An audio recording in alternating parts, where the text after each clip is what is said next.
Welcome to Game of Attention, where today we'll be diving into the future of retail media, a sector set to become a 100 billion industry by 2025.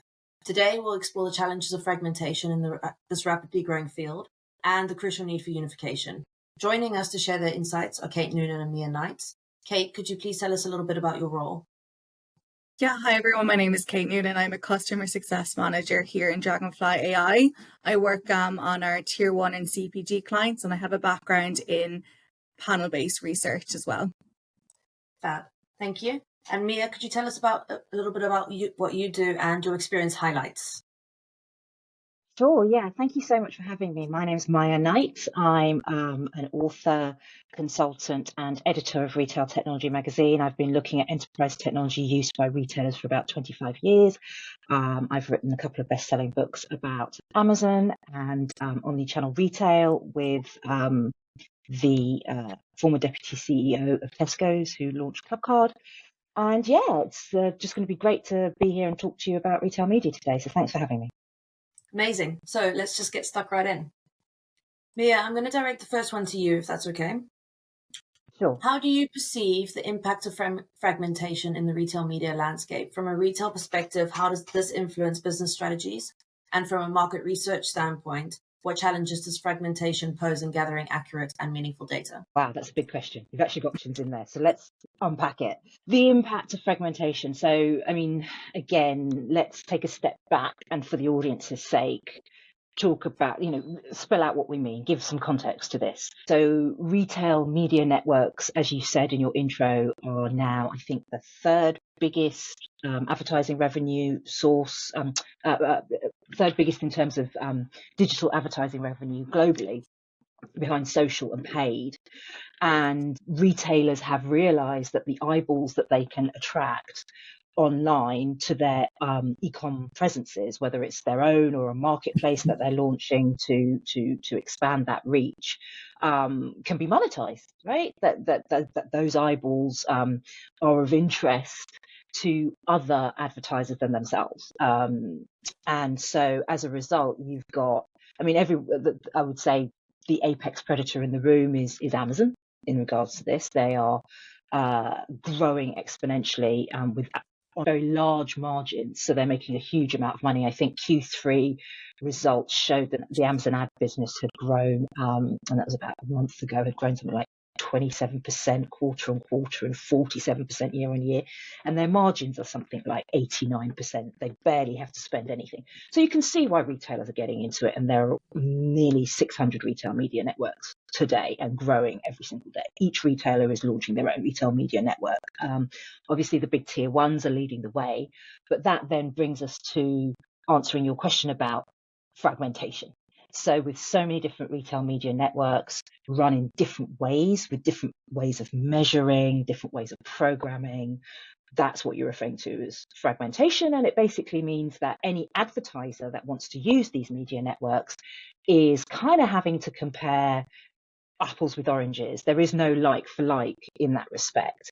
And from a retail perspective, in terms of influencing business strategies, I think most retailers as advertisers are thinking, I really need to get into this space. I need to start making money out of this, but I also need to have a presence on other retail media networks. So that's how it's influencing business strategies in terms of what is the best way of me doing that effectively and in a consistent way that allows me to measure its impact and track its performance and therefore maximize return on investment. From a market research standpoint, it just makes our jobs really, really difficult in terms of consulting with retailers who want to know who has the most valuable retail media network, who's going to deliver the best return on my investment. And it's just really, really difficult to do that when you're comparing apples with oranges and there isn't like for like comparison and standardization from a data standpoint. I completely agree with what Miya said. So I think a lot of the feedback that I get from working with my clients is kind of not knowing what good looks like. And I think that really feeds into that fragmentation piece of, one retailer might have certain rules around what can be displayed or not displayed versus another retailer. And then everyone's trying to do the best job they can. But as Mia said, it's not apples to apples or apples to oranges. You're kind of stuck in this, I can do this over here, but not over here. So from a business strategy perspective, it's how do I work quick? How do I work properly? How do I still get that personalization to my customers? So it is a lot of struggling trying to get that ROI, but doing the best job possible. So trying to do the best with limited time, resources, opportunities sometimes as well with personalization or changing for retailers. So it's really difficult. So I think that fragmentation piece is huge right now. And I think now more than ever with that growth on digital or growth on the spread of e-retailers across the globe really as well, which is it's really struggling and really difficult for people. On kind of the next question, Kate, if I can point this to you, please. So leading on from that, considering the call for unification in this industry, what strategies do you think would be effective in achieving a more cohesive and standardized approach? Yeah, it's a really good question. And again, kind of speaking to working with my clients, I've seen a lot of CPGs over the last maybe 10 years move to this kind of global approach. And I think it is probably a very good thing to do, to have this overarching view or overarching, okay, this is the strategy that we need to have, not just within regions or within sectors. Again, we have that kind of merging now of like shopper insights and consumer insights. I think that line is really blurring.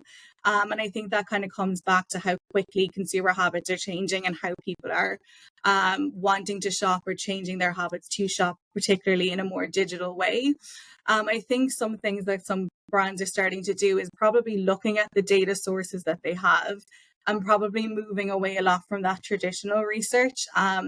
And that's going to go hand in hand with consumer habits changing. I think people are always saying you have a lot of issues with data around, claimed behavior and actual behavior, and kind of looking at how to get to that zero moment of truth.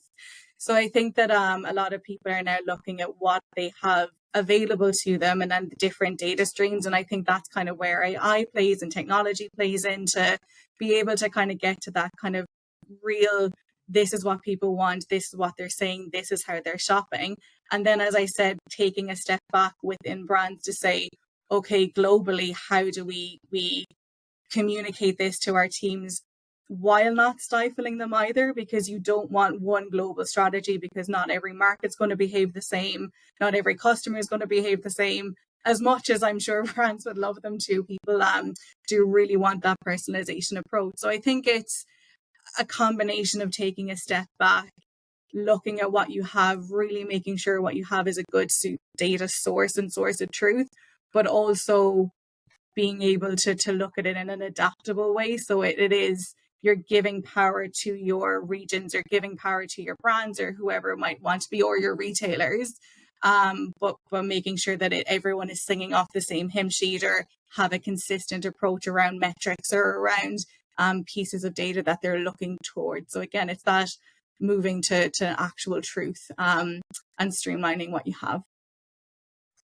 Building on that, Miya, I know that you've worked, you've got, obviously incredible experience, but a lot of it was in insights and retail insights as well. So with that in mind, you must have quite a strong opinion on how business can align their practices and how standardized data collection and methodologies can be established. Yeah, I think, you're right. To highlight the fact that I have a sort of having been a journalist, I took a sideways step in terms of, and then taking on the Retail Technology magazine as editor, which I now publish. But as soon as I did that, I ended up kind of taking a sideways step into research. And it's so important to have, standardized data collection methodologies. But I don't think in that respect, as a researcher, you learn to look at what's gone before in order to try and help predict the future. And I said in my first response, we've got paid, we've got social, and we have got more standardized data collection methodologies from there that we can potentially use and look to augment when we're applying the same data collection effort to retail media networks. So I think brands really need to look at the standard measures that they already have, and then go from there in terms of how they need to be modified, how they need to be updated. A key one would be ROAS, return on ad spend. I know, for example, that there are some companies out there that are really very, very good at giving you insight into your Amazon ad return on ad spend, your Amazon ROAS, and looking at how those kinds of companies, those kinds of data intelligence service providers build up their data standards and their performance metrics is going to be a really key aid for brands and any advertisers really that want to capitalize on retail media networks. Just trying to think. Also, I mean, yes. So things. I also think, if you remember, think back to the introduction of programmatic advertising with the advent of the internet.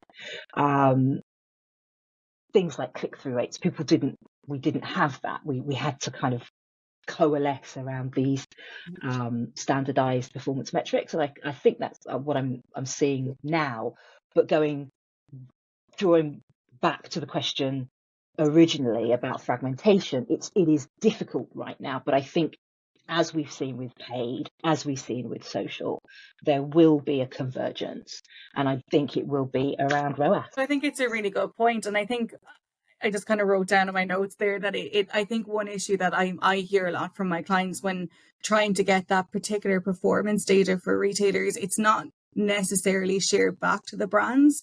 So I think that that's something that is maybe a barrier as well to this kind of unification, that there isn't that sharing of data. And as you said, while we love click-throughs and we love those metrics that are becoming more and more embedded, there's probably a lot of data that brands don't have access to but sit on retailers. And I think that might be something that I think will have to change in the future. I know when I speak to my clients around different projects, it's always a key issue of, oh, I'd love to give you that data, but I don't own it, even as a brand manager or like someone in the insights team. So I think that might be a really, really groundbreaking thing that should happen soon for all the brands out there. Yeah, you're right. I'm really glad I asked you to sort of come in on that, because you sparked the thought in my mind that I think we will get to a stage of maturity where, just like retailers want to be supplier of choice to a brand, retailers that run media networks that are friendly towards brands in terms of standardized performance metrics and data collection will be the retail media networks of choice. It's not just getting the performance, but it's being able to prove the performance as well. And I think, to Kate's point, historically, there's been quite a divide between retailers and brands in terms of what brands see in terms of their return on investment when it comes to marketing. Brand funded ad campaigns, for example, they don't see the basket, but they'll see, some limited data about the success of their campaign, but they won't be able to know what the affinity was in terms of between particular products that were also in the basket. And that's been historically a real kind of bone of contention in the industry, in the ecosystem. And hopefully in that respect, what Kate raised there is the point that, retail media networks are going to force a bit more convergence. And I'm just reinforcing that by saying, if you want to be a retail media network that is truly, truly successful, then you really need to start being more transparent with your clients, your brand clients and customers, about the performance metrics and how you standardize that data and present that data to them. It will become a differentiator and in terms of retail media networks of choice. My question here, after listening to you both, is obviously with CPG in particular, there's a major issue with adopting new technology, and retail media does require that adoption of technology. So as that is a barrier, how do you foresee that becoming something? Do you think it's just going to evolve as people become more comfortable with it? Or is it going to take longer for certain industries? What are your thoughts? I think there's definitely two conflicting schools of thoughts. And as you rightly said, I think it particularly in some CPG agencies and brands themselves, their companies, there's like a nervousness around it. So these are established brands. Some brands are 100, 150 years old. I think having to have something like an AI or a completely automated end-to-end solution without any human interaction sounds terrifying. So I think it's going to be a little bit of down to brands and agencies to like trust the process in a way. So I think back to Mia's point, 10 years ago, no one, or maybe 20 years ago, no one wanted a click-through rate as a metric and adoption. So it is a little bit of the market's going to push back in the sense of consumers are going to change and habits are going to change so quickly. Brands and agencies are going to realize that their traditional ways of getting data maybe aren't as close to the truth or as accurate. And then you'll have people in those industries themselves pushing for new solutions and new services. I mean, look at this year alone with, ChatGPT, and now 6-7 months down the line, it's becoming more normalized. So I think it's going to be a little bit of both the chicken and an egg situation, but it definitely is going to, I think, be driven more by understanding that we need that information. We need to have this standardized metrics. We need to be comfortable with them. And we now know that I don't think you don't see consumers as fragmented as before. It's not in store or online. It's the how do we speak to them consistently? How do we communicate our brand?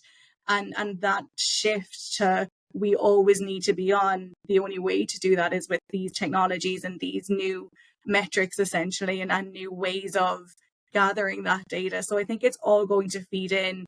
Yes, there's going to be a little bit of convincing, especially with maybe, like I said, more established or older brands or older companies, but it's going to be a quicker shift than we've seen before, is what I predict. Yeah, I agree with you there, Kate. I think also what I'm seeing, because I look at the technology market serving brands and retailers, that I'm seeing those existing technology players that they rely on for programmatic, for example, who have kind of seen their businesses eroded with the move towards a cookieless world, right?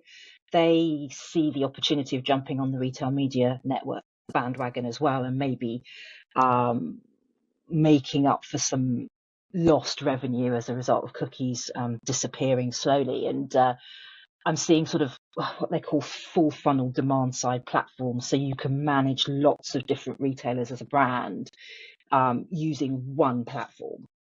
And I think that is going to create a bit of a pull as well in terms of making it easier for brands to manage this business, to get bigger bang for their buck for their advertising dollars, and to create that standardization and move away from fragmentation. I mean, it's getting that single point of entry all within a single platform, and visibility as well. And so I think in that first part of our conversation, we talked about market intelligence and data intelligence firms that are scraping data to give you insight into the performance.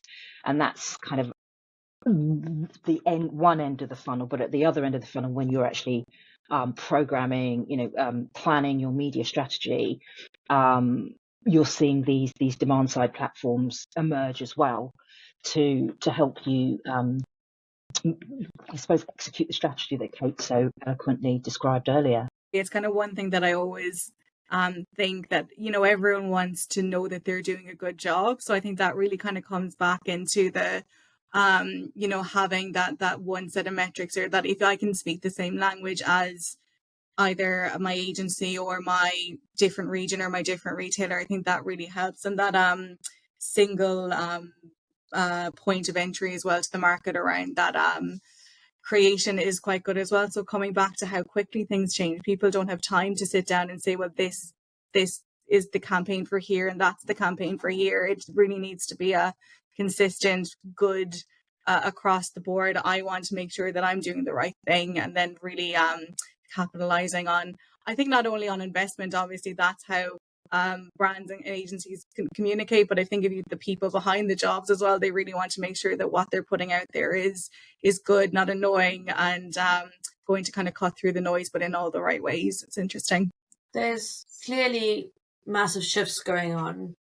So that jumps quite nicely into the last question, which, Miya, I'd like to point to you, is what role do you think market research will play in understanding and responding to these shifts, and how can retailers use this to tailor their media strategies going forward?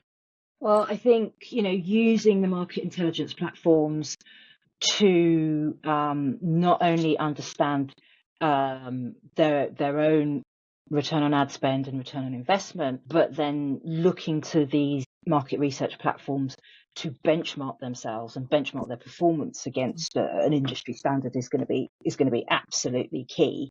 We've talked a lot about theory here. I think one of the things that I found particularly interesting was hearing the UK online grocer Ocado talk about launching its retail media network, and it's been quite vocal about the fact that it's now exposing anonymized customer data to brands, which I think also builds on the conversation we were having about, the bifurcation between brands and retailers and what data retailers like to hold on to and ring fence. But they're being very proactive, positioning themselves as a retail media network of choice.